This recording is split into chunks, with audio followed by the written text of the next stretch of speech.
à cette leçon sur la proposition subordonnée sujet. Commençons par un exemple. Regardons la phrase suivante. Il est nécessaire que vous étudiez les propositions subordonnées. Premier réflexe, identifier les verbes. Je trouve deux verbes, le verbe être et le verbe étudier. Je peux donc constater qu'il y a une proposition principale, il est nécessaire, et une proposition subordonnée, ici, on va l'appeler la proposition subordonnée sujet.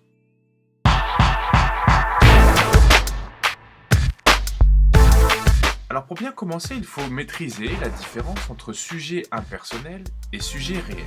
Je vous pose la question, qu'est-ce qu'un sujet impersonnel?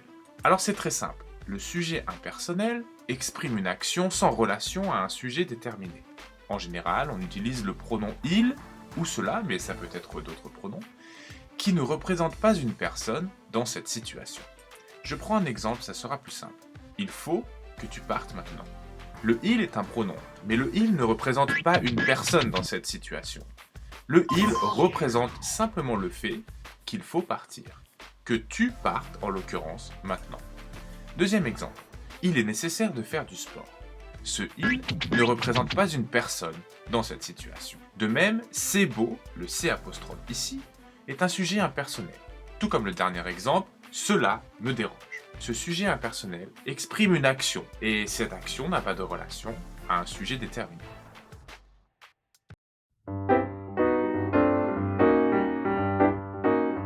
A contrario, on peut se poser la question de savoir qu'est-ce qu'un sujet réel? Le sujet réel, lui, est clairement identifiable dans une phrase.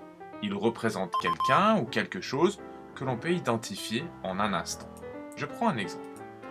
Il a dit qu'il partirait demain. Le « il » est clairement identifié comme étant une personne. Ici, selon mon exemple, c'est John. John a dit qu'il partirait demain. Donc le « il » est très concret, il représente une personne. C'est un sujet réel.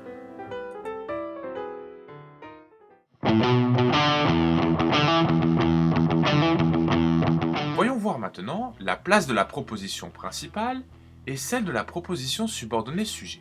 En général, la proposition principale se trouve avant la proposition subordonnée sujet. Si c'est le cas, vous disposez de trois moyens pour bien l'identifier.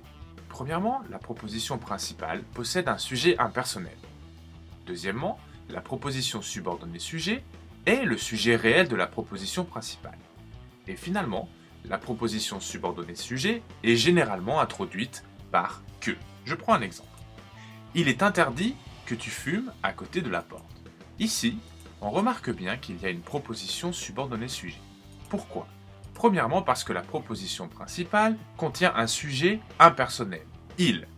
Et deuxièmement, parce que le sujet réel de ce sujet impersonnel est « que tu fumes à côté de la porte ». C'est la proposition subordonnée sujet.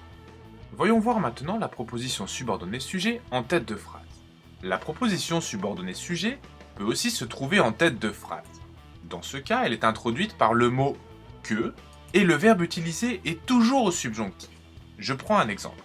Que tu réussisses serait une bonne chose. Ici, on remarque que la proposition subordonnée sujet est positionnée en tête de phrase.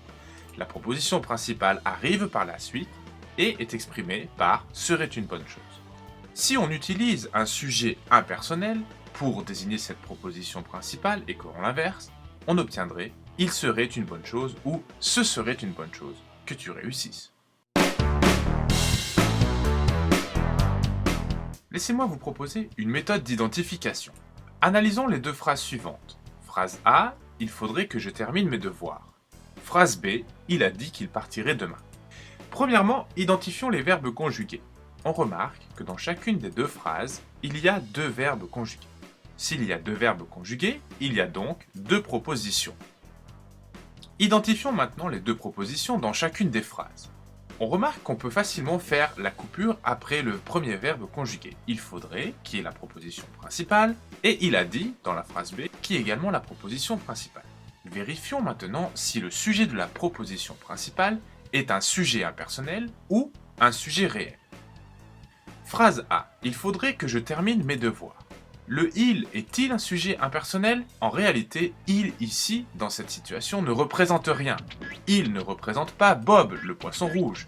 Il ne représente pas non plus le lépidoptère, ou plus connu sous le nom de papillon. Il ne représente pas non plus John.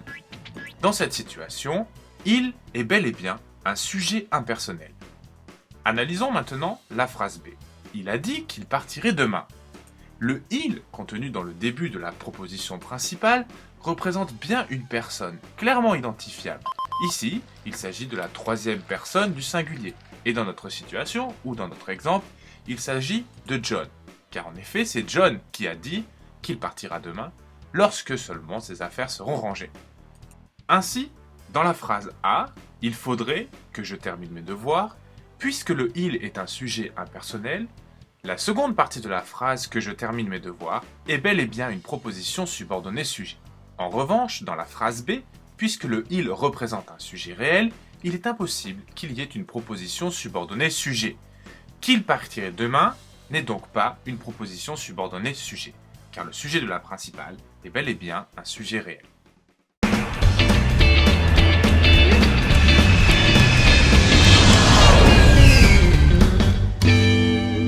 Je vous remercie d'avoir suivi cette leçon. À bientôt.